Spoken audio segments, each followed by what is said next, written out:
दोस्तों नमस्कार। मैं प्रशांत कौशिक संवाद इंडिया मंच पर आप सभी का हार्दिक स्वागत करता हूँ, हार्दिक अभिनंदन करता हूँ। आप सभी जानते हैं डोनाल्ड ट्रंप जब से दूसरा कार्यकाल शुरू हुआ है, तमाम तरह की चर्चा उन्होंने अंतर्राष्ट्रीय स्तर पर बटोर रखी है। चाहे विवादित बयान हो उनके या तमाम तरह की अमेरिका को लेकर जो उनकी पॉलिसी है, दुनिया भर में जिस तरह से अप्लाई करने के मूड में दिखाई देते हैं, उसने बड़े विवाद और कंट्रोवर्सी पैदा की है। और खास तौर से अगर भारत की बात करें, भारत के प्रति जिस तरह से उनका रुख रहा है, एक तरफ है कहते हैं प्रधानमंत्री मोदी मेरे बहुत ही बढ़िया दोस्त हैं, बहुत ही गहरे दोस्त हैं, बहुत ही महान इंसान हैं।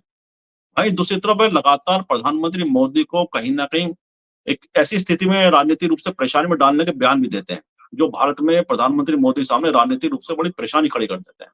विशेषकर जब से पाकिस्तान और भारत के बीच में जो सैन्य एक तरह से युद्ध हुआ था, उसमें ऑपरेशन सिंदूर के पश्चात जिस तरह से डोनाल्ड ट्रंप बार-बार 50 बार से ज़्यादा वह उसका श्रेय ले चुके हैं उसको युद्ध को रुकवाने का, सीज़ फायर करवाने के बारे में और लगातार इस बात को कहते रहते हैं, हर मंच पर जाकर, दुनिया में विभिन्न देशों में जाकर वह इस बात को बड़े पुख्ता तरीके से कहते हैं। और साथ ही टैरिफ जिस तरह से भारत के ऊपर वह लगा रहे हैं, उसने भी भारतीय व्यापार जगत की चिंताएँ बढ़ा रखी हैं।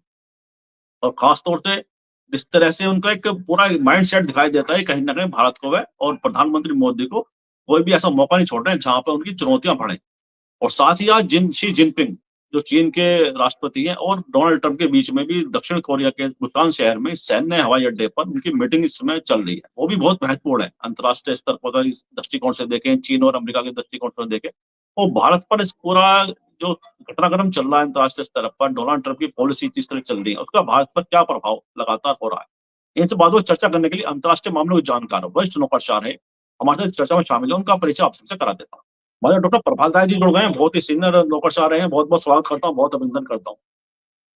डॉक्टर साहब क्या लगता है आपको राष्ट्रपति डोनाल्ड ट्रंप जिस तरह से लगातार भारत को परेशान करने का कोई मौका नहीं छोड़ते हैं, प्रधानमंत्री मोदी को राजनीतिक रूप से उन्हें यहाँ की जो घेराबंदी है भारत के राजनीति के अंदर उनकी, उन्हें कोई ऐसे बयानबाजी से उनकी घेराबंदी प्रधानमंत्री की बढ़ती है लगातार राजनीतिक रूप से और वह कोई मौका डोनाल्ड ट्रंप छोड़ के दिखा नहीं देते। एक तरफ कहते हैं मेरे बहुत ही बढ़िया दोस्त हैं नरेंद्र मोदी, बहुत महान राजनेता हैं। इस तरह की बात भी करते हैं और साथ ही कहीं न कहीं ऐसे बयान देते हैं जो मोदी की राजनीतिक चुनौतियाँ लगातार बढ़ा देते हैं। तो क्या लगता है इसके पीछे डोनाल्ड ट्रंप की कौन-सी ऐसी माइंडसेट है उनका, कौन-सी ऐसी पॉलिसी है, जो इस तरह की बयानबाजी में लगातार देते हैं, खास तौर से ऑपरेशन सिंदूर के पश्चात जिस तरह से भारत और पाकिस्तान के बीच सीज़ फायर का वह लगातार क्रेडिट ले रहे हैं। क्या लगता है आपको?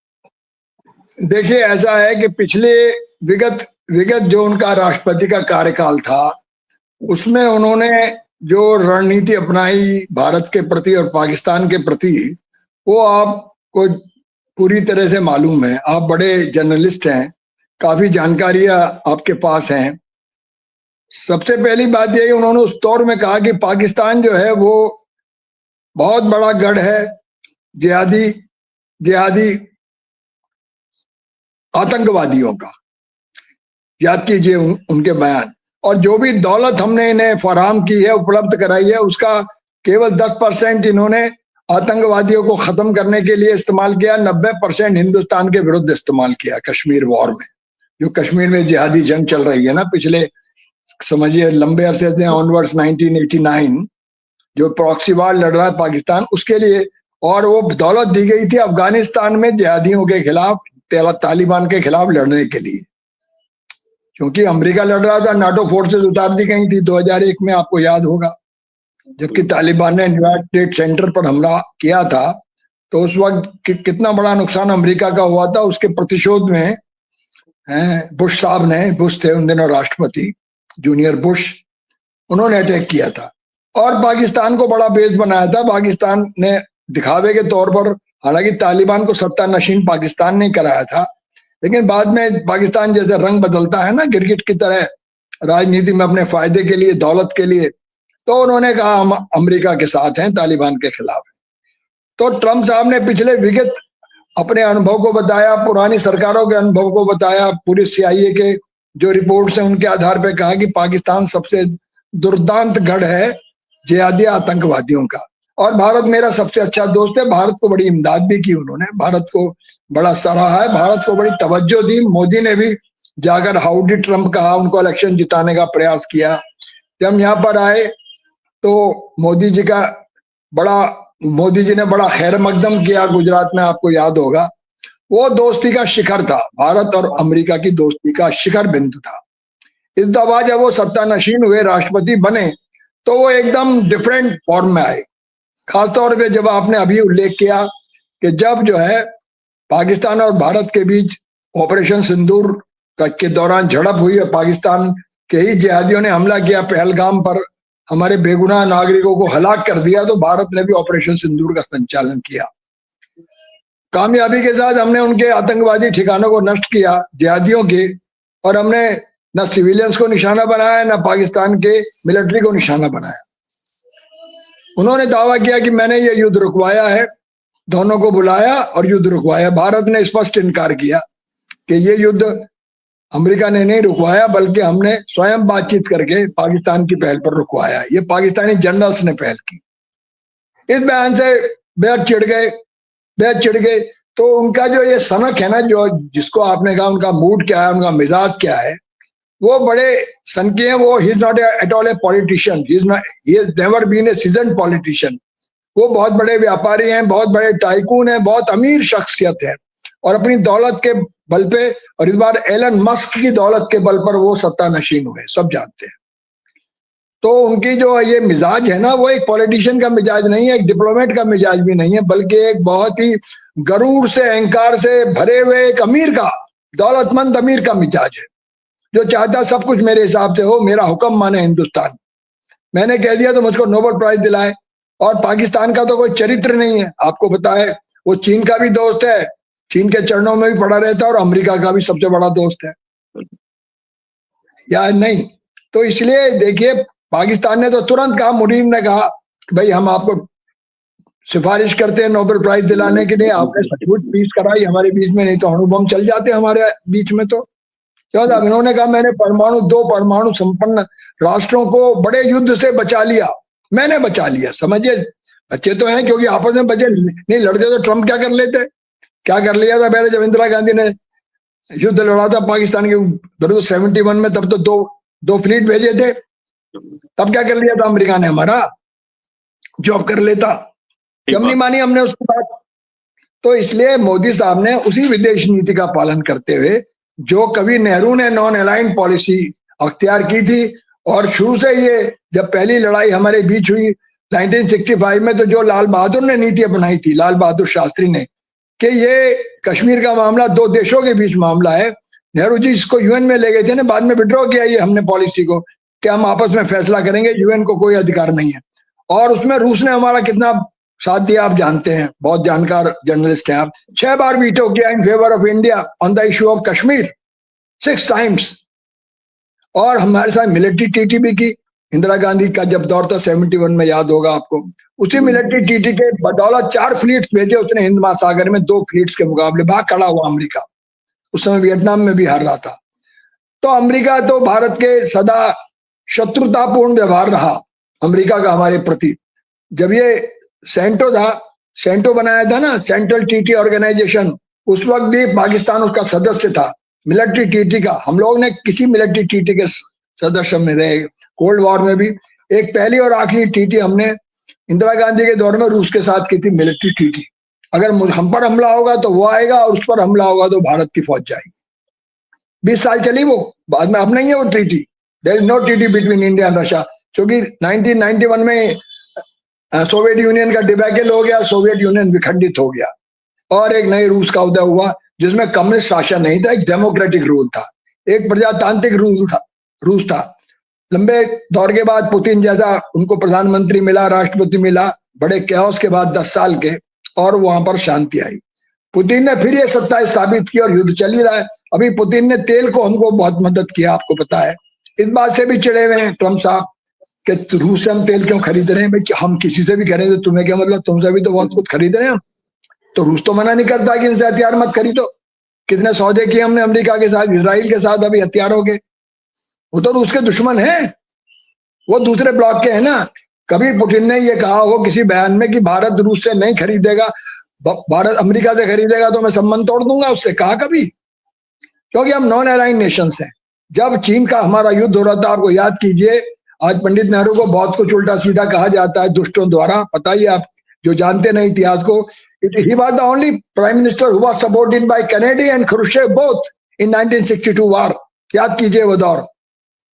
चीन इसलिए भागा पीछे, नहीं तो वो तो कब्जा कर लेता आसाम पर, तेजपुर तक लाल फौजें आ चुकी थी। ये it was the success of non aligned policy of Pandit Jawaharlal Nehru. चीन जैसा दुर्दांत देश पीछे भाग गया, छोड़कर मैदान। क्यों भागा? कि उसे पता था रूस और अमेरिका दोनों हिंदुस्तान की मदद को एक साथ आ रहे हैं। That was the successful success of our foreign policy in the period of Pandit Jawaharlal Nehru.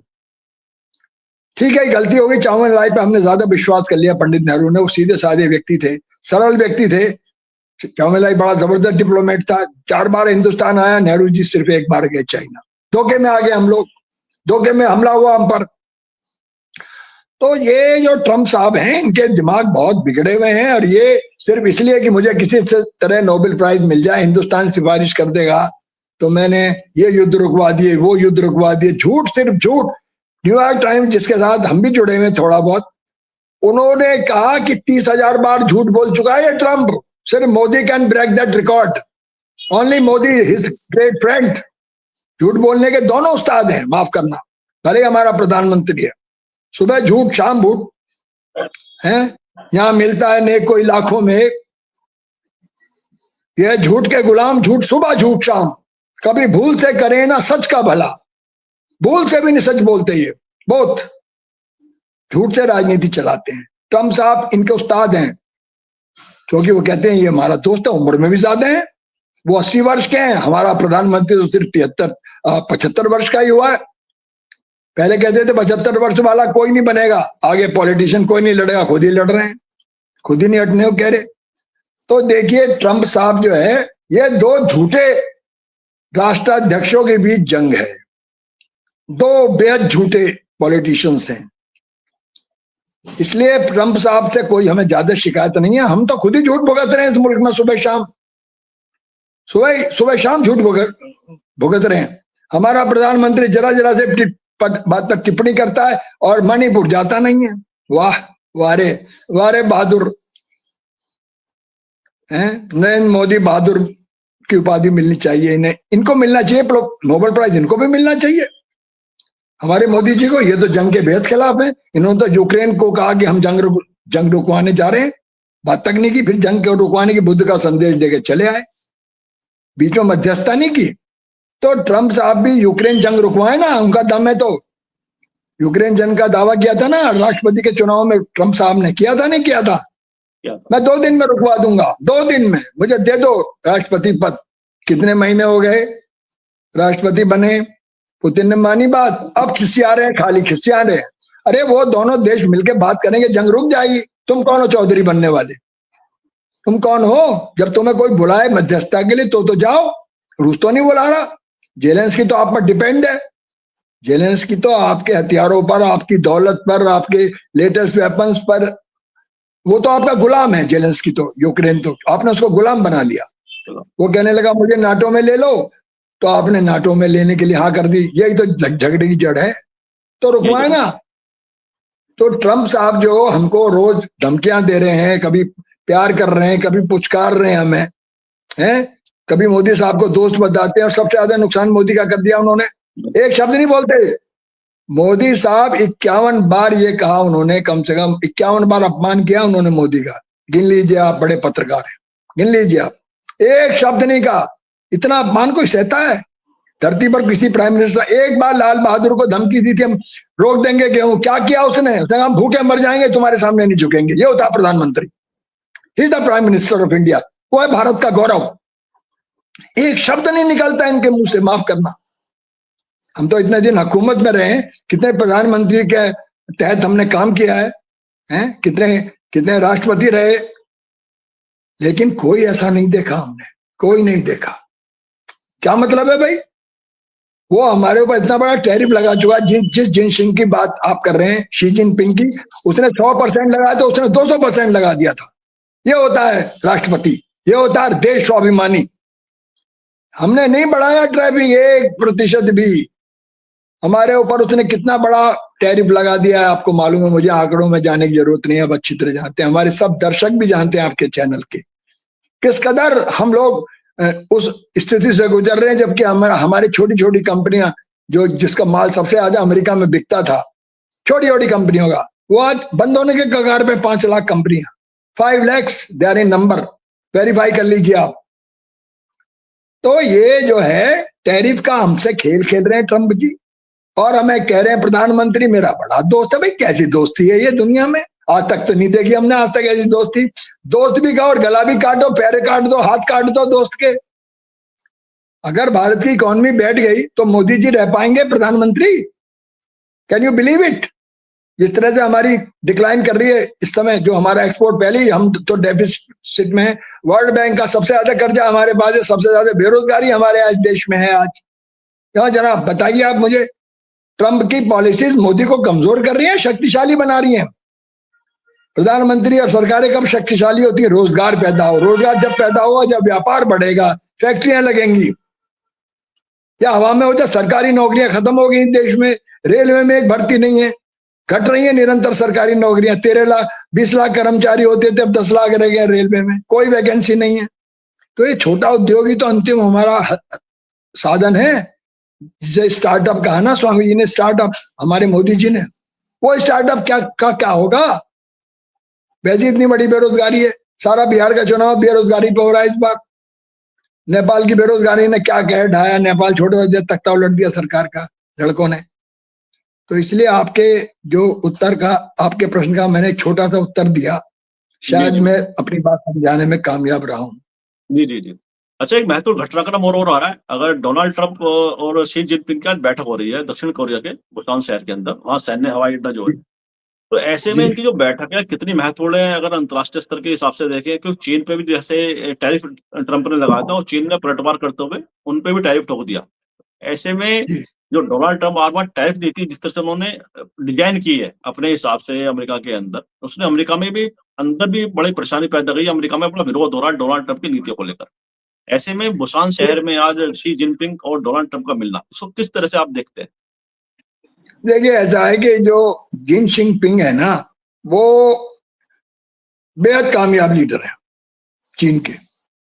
यहाँ तक कि कुछ लोग ये कह रहे हैं कि उनको आजीवन राष्ट्रपति बना दिया गया। ये तो गलत अफवाह है, वहां कोई आजीवन नहीं बनता।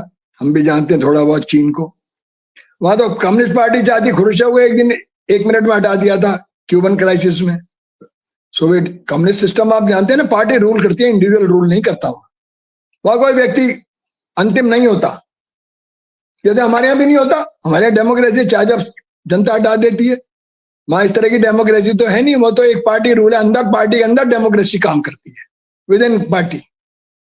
तो जिन जिनपिंग जो है वो कामयाब इसलिए है कि वो पार्टी की नीतियों के हिसाब से चल रहे हैं अपनी, जो कम्युनिस्ट पार्टी की उनकी नीतियां हैं, और वो दुनिया की विश्व शक्ति बन चुके हैं इन्हीं नीतियों के कारण। चीन एक जमाने में 87 में और हम लोग बराबर ही थे इकोनॉमी में। आज देखिए वो नंबर 2 है, हम कहाँ पड़े हैं? हम तो, हमारा तो 100वां नंबर भी नहीं है दुनिया में। ट्रिलियन हम कहते हैं, वो तो इतनी पॉपुलेशन है, ट्रिलियन की तो होगी इकोनॉमी। चीन से ज्यादा हमारी पॉपुलेशन है जनाब आज। तो इतने बड़े देश की तो इकोनॉमी चीन की टक्कर की होनी चाहिए थी। चीन की है 20 ट्रिलियन की, 20 ट्रिलियन।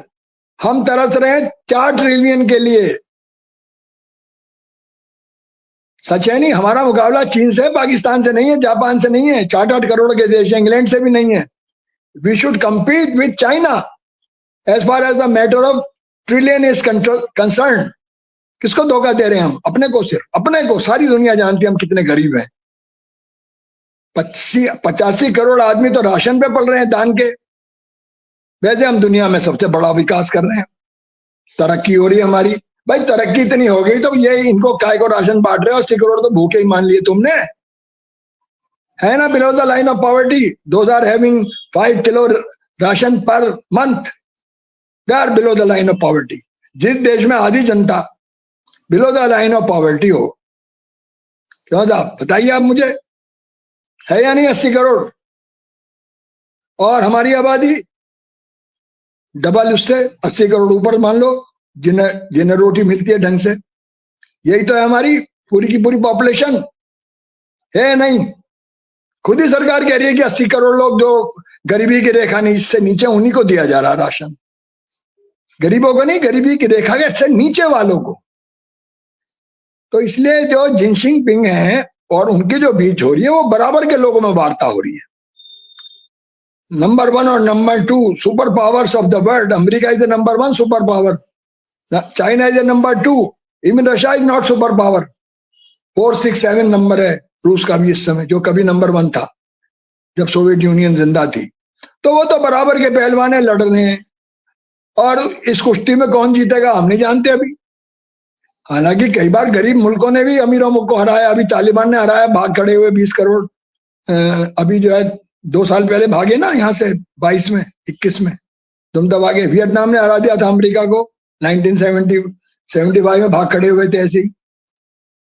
तो छोटा भी बड़े को हरा दिया था. हम भी हरा सकते हैं अमेरिका को, क्यों नहीं हरा सकते. आत्मशक्ति तो होनी चाहिए हमारे अंदर. We can defeat even China. लेकिन वो मजबूत नेतृत्व तो लाल बहादुर जैसा हो, जो कहते नहीं चाहिए तेरा राशन अपने घर रख, हमारी तो जनता एक दिन अनशन कर लेगी. क्या नहीं किया, लेकिन लाल बहादुर की तो अपील का असर होगा. वो तो फटा कुर्ता पहन के गए थे प्रधानमंत्री बनने. उनके अंदर कोई दिखावा नहीं था. वो सच्चे इंसान थे, सच्चे देशभक्त थे. ये कैसे देशभक्त हैं ये तो जनता फैसला करेगी. हम तो कह नहीं सकते कैसे हैं ये, कैसे कहें. क्यों साहब, ये तो दिन में 4 बार कपड़े बदलते हैं. अब कौन सच्चा है कौन झूठा है हम और आप फैसला करने वाले नहीं है. वी आर नॉट द जजेस. जजेस इज जो हमारे वोटर्स हैं, वो जज है. वो देश की जनता जज है. वो फैसला करेगी कि ये प्रधानमंत्री कमजोर प्रधानमंत्री है या जिनपिंग जैसा ताकतवर और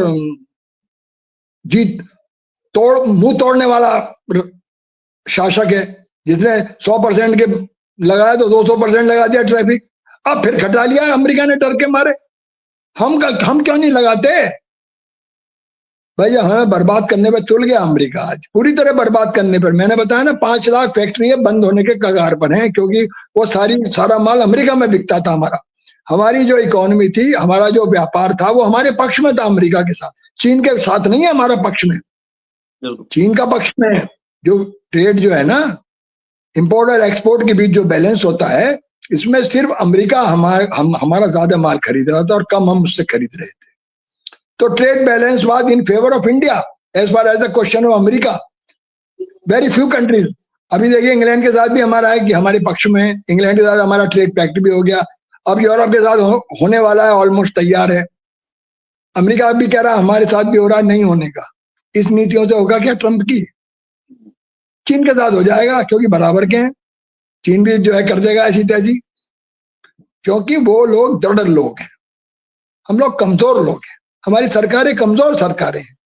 हमारे अंदर संकल्प की कमी है.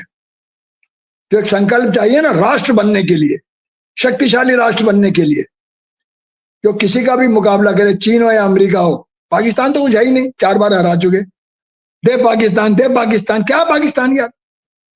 पाकिस्तान में क्या गाना गा रहे हैं हम लोग, क्योंकि वो मुसलमान है इसलिए. क्योंकि हमें तो मुसलमानों के खिलाफ बकवास करनी है खाली, और जो है अपना जो है वो वोट बैंक बढ़ाना, हिंदुओं को डराना मुसलमानों के नाम पे. यही तो हम कर रहे हैं. और क्या कर रहे हैं बताइए हम. या जात के नाम पे बांटना लोगों को. तो इसलिए अमेरिका से तो चीन निपट लेगा, चाहे कितनी वार्ता हो जाए, कुछ हो ना भी हो. ये आया ना वार्ता करने. हमसे क्यों नहीं वार्ता करने आया. मोदी जी से क्यों नहीं आया वार्ता करने. मोदी जी को क्यों वार्ता करने के नहीं बुलाया. वो जानता है उसकी ना अमेरिका की नजरों में कुछ नहीं है, कुछ नहीं. हम तभी तो इतनी धौस जमा रहा हम पे. चीन पे जमाए ना. चीन के जिनसे क्यों बात कर रहा है. ये तो बड़े दोस्त है ना. कितने नारे और लगे थे. कहीं दुनिया में सुना है आपने कोई देश का प्रधान जो है जाकर किसी के राष्ट्रपति को जिताने गया हो. कभी सुना है आपने. पहली बार हुआ इतिहास में. पहली बार इतिहास में हुआ प्रशांत जी. पहली बार इतिहास में हुआ. और कितनी छींचा लेती हमारी दुनिया में हुई जब मोदी जी ये हार गया ट्रंप. अब क्यों नहीं गए. इस बार भी चले जाते जिताने. कौन मना कर रहा था. इससे तो नाराज है. पहली बात ये इससे नाराज है कि जब भी मोदी जी गए, जब ये संकट में था, तो मोदी जी मिलने तक नहीं गए. तो मिलने जाते दोस्त क्या है. इस समय जो डिप्लोमेसी है बड़े संकट के दौर में है क्या. वो क्या लगता है. बहुत ज्यादा, बहुत ज्यादा, बहुत ज्यादा. अगर दोस्त है तो दोस्त है तो दुख में जे न दुख मित्र हो ही दुखारी, ते नहीं विलोकत पातक भारी. तुलसी ने कहा है जो मित्र के दुख में दुखी नहीं होता उसको देखने मात्र से पाप लगता है. अगर ये मित्रता हार गया था तो मोदी जी क्यों नहीं गए मित्र से मिलने. ये भी गम है उसे, बहुत बड़ा गम है। जो आपने कहा ना कॉजेज क्या है कि वो इतना उबल रहा है मोदी के खिलाफ, ये कारण है। जब वो उस पर प्रोसिक्यूशन हो रहा था, सारा अमेरिका उसको नष्ट करने के लिए तैयार था, ट्रंप को नहीं कर पाया, फिर जिता दिया। उस समय मोदी जी क्यों नहीं मिलने गए? जाना चाहिए था, मित्र है भाई। दूसरा, अगर वो नोबेल प्राइज मांग रहा था, भैया हम दे दो यार, दे देते, उससे कह देते यार बहुत भला आदमी, हमारा दोस्त है, भाड़ में जाए डिप्लोमेसी, क्यों ना कही? अरे कह देते, कम से कम हमारे 5 लाख फैक्ट्री तो बच जाती, यही कुर्बानी कर देते हम। कौन सी आप बता रही थी, बताओ आप मुझे। अगर हम ये कह देते भैया इसे दिला दो, ये बहुत बड़ा भगवान बुद्ध पैदा हो गया आपकी भारत, गांधी के बाद यही है ट्रंप, शांति का मसीहा, यही कह देते मोदी जी एक बयान में। क्यों ये ना कहते कि भाई इसने वो कराया जो हमारा समझौता कराया। दोनों हाथों में लड्डू लेने की, जो पुतिन को भी खुश करना है, शी जिनपिंग को भी खुश रखना है, डोनाल्ड ट्रंप को खुश रखना है, मतलब 2 हाथ में 3 लड्डू रखने की जो कवायद है, ये भारी पड़ रही है क्या? भारी पड़ रही है। दुनिया में जो सबको खुश करना चाहता है वो सबको नाराज कर देता है। आप कैसे खुश रखते हैं न्याय के? आप खुल के खड़े हुए ना, रूस ने हर जगह साथ दिया है हमारा। आज भी जो हमारी महंगाई रुकी हुई है ना, वो तेल की वजह से रुकी है हमारा। अगर अमेरिका इतना बड़ा खैर ख्वाह है, किसका? पाकिस्तान का। 300 रुपए लीटर बिक रहा है, जाके पूछ लो पाकिस्तान में तेल तबाह होने के कगार पर है। बलोचिस्तान में रोज फौजें पिट रही हैं, भेज देना अपनी फौज नाटो की पाकिस्तान के हक में, बलोचों को दबाने के लिए। क्यों नहीं भेज रहा? जो मुनीर इतना गुणगान कर रहे हैं उसका, तो America should send their forces, वो नहीं भेजेंगे। तालिबान से अभी पिट के गए हैं, यहाँ भी पिटेंगे बलोचों से। ये भी पख्तून है, ये भी पख्तून है, ये भी जान ले लेंगे अमेरिकन फोर्सेस की। तालिबान के खिलाफ तो 20 साल लड़े, और कितने कंट्रीज की फोर्सेस थी? 30 कंट्री है नाटो में, मिलिट्री कंट्रीज 30। क्या हश्र हुआ? तो भेज देना नाटो की फौजें बलोचों से लड़ने के लिए, पख्तूनों से लड़ने के लिए, जो लड़ रहे। पाकिस्तानी फौज मर चुकी है 1 लाख। इतना बड़ा अगर दोस्त है पाकिस्तान का, तो दोस्ती दिखाए ना, ट्रंप दोस्ती दिखाए। वैसे वहीं से पीठ थपथपा रहा, लड़ो बेटा, चढ़ जा सूली पर, जैसे जेलेंस्की की थपथपाई इन्होंने। चढ़ जा बेटा सूली पे, भली करेंगे राम, भली करेगा अमेरिका। क्या आशु हो गया? पूरा यूक्रेन नष्ट हो चुका है लगभग। Whole of the Ukraine has been destroyed by Russian forces. वो बड़ा कंट्री है, रूस तो विश्व शक्ति रह चुका है। यूक्रेन भी कोई छोटा कंट्री नहीं है, बहुत बहादुरी के साथ लड़ रहा है। मैं सलाम करता हूं यूक्रेन के लोगों को कि वो इतनी महाशक्ति के विरुद्ध नहीं हार मान रहे। अगर हारेंगे तो इसलिए कि ये इन्होंने दगा करेंगे, अमेरिकन दगा कर रहे हैं उनके साथ, जिन्होंने भिड़वाया उन्हें। वरना क्या जरूरत थी उन्हें? इन्हें भरोसा था कि नाटो फोर्सेस आएंगी लड़ने के लिए मेरे लिए। हथियार देने से लड़ाई होती है क्या खाली? तो इसलिए ये अमेरिका जो है, इसका चरित्र यही है, धोखा दो राज करो, धोखा दो राज करो, लड़वा दो। पाकिस्तान इस धोखे में तो लड़ गया था बांग्लादेश में हमसे कि अमेरिकन फोर्सेस आ जाएंगी। क्यों? नहीं तो 71 से पहले ही पिट चुका था, 65 में अच्छी तरह से कुटाई कर दी थी लाल बहादुर शास्त्री की फौजों ने। इच्छो की लहर पार करके लाहौर में घुस गई थी हमारी फौजें, याद करो 1965 को। तब बैटल रुकी, खुशीकिन आए, समझौता हुआ, ताशकंद समझौता याद होगा। अब लाल बहादुर शास्त्री की बलि देनी पड़े हमें, उनको हार्ट फेल हुआ, ये बात हार्ट अटैक, इतना दुख हुआ उन्हें। क्योंकि यहाँ पर ये जो आज बड़े देशभक्त बन रहे हैं ना, इन्होंने कहा हम आते काले झंडे दिखाएंगे इन्हें। एक एक क्षण याद करो इनके चरित्र का। इन्होंने हर बढ़िया इंसान का विरोध किया है। तो इसलिए मैं ये आपसे कहना चाहता हूँ कि डोनाल्ड ट्रंप की कोई खता नहीं है। बेचारा वो तो बदला उतार रहा मोदी जी से, पर्सनल दोस्त है, पर्सनल बदला उतार रहा। मैं नहीं कहता ट्रंप अमेरिका भारत का दुश्मन है, ये मोदी जी का दुश्मन है। मोदी से खुंदक है इसकी पर्सनल। पहले तो ये खुंदक कि मेरे दुख में मुझे देखने नहीं आए, मैं बहुत संकट में था, कम से दिलासा ही दे देते। क्यों? तो अब मैं फंसा हुआ था, वो नहीं गए। और अब नोबेल प्राइज के लिए इतना ही कह देते, भैया ही कोशिश तो कर ही रहा है। तो नोबेल प्राइज मिल जाता तो कौन सी आपत्ति? हमारे कैलाश सत्यार्थी जैसे को मिल गया, ये तो कोई नहीं पूछता दुनिया में।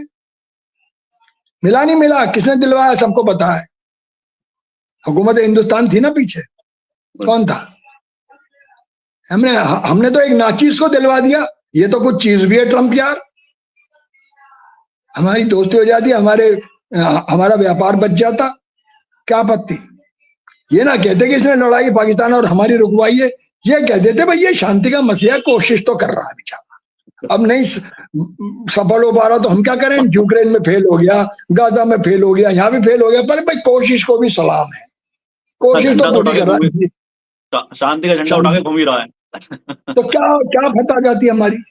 We should have said he is really trying for peace on world scale, not only between India and Pakistan, but also in Ukraine and Russia, and the Palestinians and the Israelis, Hamas and Israelis particularly. हमको कहना चाहिए था मंच पे UNA को खड़े, क्या दिक्कत थी बताइए मुझे, नहीं कहना चाहिए था। अंतिम टिप्पणी और चाहूंगा कि जो डोनाल्ड ट्रम्प ने, जैसे कि अगर भारतीय जो युवा हैं उनकी अगर बात करें, जिस तरह से पॉलिसी बनाई है वीजा को लेकर, उन्होंने कहा है कि ऐसे में जो युवा वहां जाकर रोजगार की करना चाहता था, अपना कहीं सर्विस के लिए बड़ा सपने देखता है कि अमेरिका में जाकर वह आईटी सेक्टर में या दूसरे सेक्टर्स में सर्विस करेगा, तो ऐसे में भारतीय युवाओं के लिए कितना बड़ा एक सेटबैक है, और भारत के पास विकल्प क्या है कि पूरे जो अमेरिका की डोनाल्ड ट्रम्प की खासतौर से जो पॉलिसी है, किस तरह के विकल्पों पर हमें काम करना चाहिए, किस तरह की चीजों को आगे देखना चाहिए, जिससे कि डोनाल्ड ट्रम्प के द्वारा जो पॉलिसी अपनाई जा रही है उससे भारत का नुकसान कम से कम हो, और भारतीय पेशेवर जो है, जो भारतीय युवा पेशेवर लोग हैं, जो अपने अंतर्राष्ट्रीय स्तर पर अपनी प्रतिभा को दर्शाना चाहते हैं अमेरिका जैसे देश में जाकर, उनके लिए क्या अवसर इन्हें पैदा करने चाहिए देश के अंदर, क्या लगता है आपको? देखिए ऐसा है प्रशांत जी, जो जाने वाले थे वो उनकी तो बात भूल जाइए, वो तो वीजा ऐसी पॉलिसी है, वो तो 1 करोड़ होंगे किसी के बाद तो लेगा वीजा। जो वीजा कुछ लाख में मिल जाता था, आपको बताइए अब उसने कितना महंगा कर दिया उसे। जो वहां काम कर रहे हैं उनकी नौकरियों को खतरा है। किस तरह से हथकड़ियां बेड़ियां लगा के भेजा है उसने, दुनिया चीनियों को तो ना भेजा, किसी को भी ना भेजा, हमारे लोगों को हथकड़ियां और बेड़ियां लगा के, कौन सा वो टेररिस्ट थे, कौन सा जिहादी थे वो, क्या थे वो, क्या खता थी, चले गए बेचारे रोजगार की तलाश में। हमारे यहाँ भी कितने पड़े हैं, ठीक है निकाल देता, पर इतना अपमानित किया गया। हिंदुस्तान का अपमान है वो, उनका नहीं है बच्चों का, वो भारत माता के बेटे थे, बच्चे थे, वो कोई डाकू और अपराधी बनने नहीं गए थे, वो तस्कर नहीं थे। तो खतरा तो ये जो इस समय हमारे, अगर ये ट्रम्प साहब ही रहे है ना, और आगे भी कोई ट्रम्प जैसा आ गया, तो जो काम कर रहे हैं वो भी भगाए जाएंगे, खतरा उनको है। और वही इंडिया में अंदर आपने कहा कि उनका क्या भविष्य, उनका भविष्य बहुत उज्जवल होता है। जो मेहनत करने वाला है ना वो कहीं हार नहीं मानता, जो टैलेंट है ना वो दुनिया स्वीकार करती है। अमेरिका भले ठुकरा दे, सारा यूरोप पड़ा है, सारा लैटिन अमेरिका पड़ा है, अफ्रीका पड़ा है, हमारे लिए तो साउथ, ग्लोबल साउथ जिसकी बात करते हैं, तमाम पोटेंशियलिटी है वहां डेवलपमेंट की। खाली अमेरिका एक डेवलप्ड कंट्री नहीं है, जापान बड़ा है हमारे लिए, हमारा सबसे बड़ा दोस्त जापान, जिसने सुभाष चंद्र बोस की फौज खड़ी की थी। कहा था ना नरसिम्हा राव ने, कितना भी आप क्रिटिसाइज कर ले पंडित नरसिम्हा राव को, look towards east not towards waste, पूरब की तरफ देखो, पश्चिम की तरफ मत देखो। ये कहने वाला कौन व्यक्ति था? इसने इंडियन इकोनॉमी की हालत सुधार दी मनमोहन सिंह ने, मनमोहन सिंह को जिसने फाइनेंस मिनिस्टर बनाया, बताइए, फिर मनमोहन सिंह को प्राइम मिनिस्टर बनाया। ये इकोनॉमी जो थोड़ी बहुत देख रहे हैं ना एडवांस, वो किसकी बदौलत है?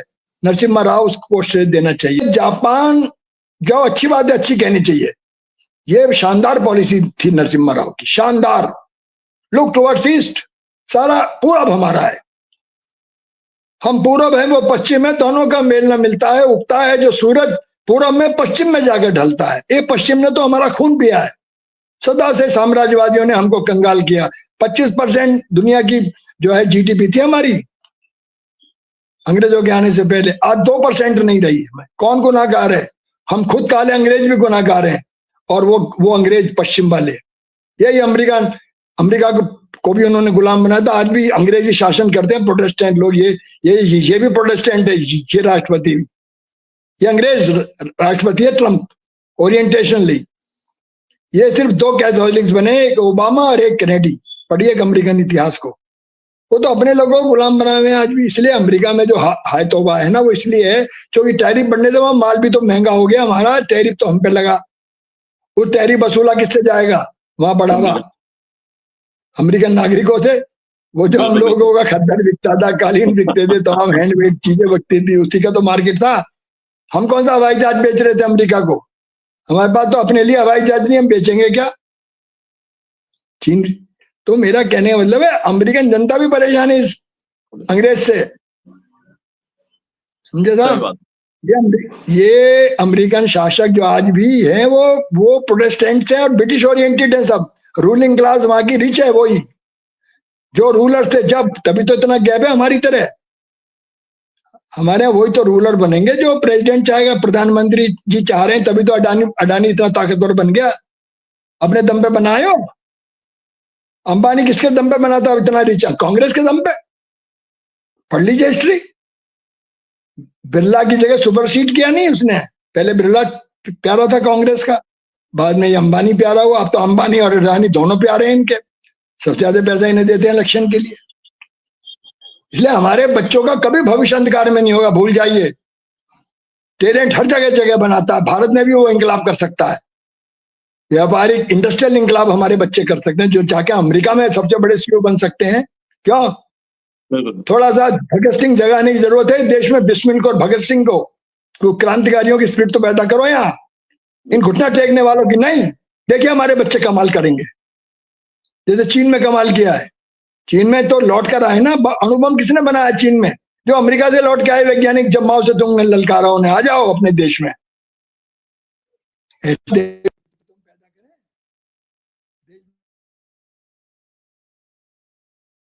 आप फ्री हो गए भाई साहब? शायद कोई नेटवर्क दिक्कत आ गई है डॉक्टर साहब के इसमें कनेक्टिविटी में। और जैसे कि उन्होंने कहा कि बहुत सारे उन्होंने इवेंट बट बताए हैं अमेरिका की पॉलिसी के साथ भारत की जो पॉलिसी है, और किस तरह से भारत सरकार को इसमें अपनी पॉलिसी को दोबारा से कहीं ना कहीं उस पर ध्यान देना चाहिए। और भारतीय युवा जो पेशेवर हैं, जो अंतर्राष्ट्रीय स्तर पर जाकर अपनी प्रतिभा को दर्शाने का मादा रखते हैं, अमेरिका में जैसे उनके सामने बहुत अवसर होते थे, और ट्रम्प ने जिस तरह से वीजा में बढ़ोतरी की है उसकी फीस में, और ऐसे में भारतीय पेशेवर को, भारतीय जो स्किल्स हैं, उन्हें भारत में कहीं न कहीं उन्हें रोजगार के अवसर देने के लिए तमाम तरह के विकल्प यहाँ पे अवसर पैदा करने चाहिए सरकार को। और साथ ही अंतर्राष्ट्रीय स्तर पर जिस तरह से टैरिफ की नीति डोनाल्ड ट्रंप के द्वारा भारत के प्रति अपनाई गई है, वह भी चिंताजनक है, और भारत को इसका पुरजोर विरोध करना चाहिए। साथ ही जिस तरह से ऑपरेशन सिंदूर को लेकर बार-बार वह ट्रेड की बात करते हैं, उसको भी लेकर उन्हें तमाम चीज़ों को भारत सरकार का खंडन करना चाहिए। ये बहुत ज़रूरी हो गया है वर्तमान समय के अंदर। इन्हीं शब्दों से चर्चा को विराम में देते हैं, और आप सबसे मैं आग्रह करता हूँ इस वीडियो को लाइक करें, शेयर करें, कमेंट करें। साथ ही संवाद इंडिया यूट्यूब चैनल को सब्सक्राइब करें, बेल आइकन दबाएं, इससे चैनल के अपडेट आपको समय से मिलते रहे। आप सभी का बहुत-बहुत धन्यवाद, बहुत-बहुत आभार।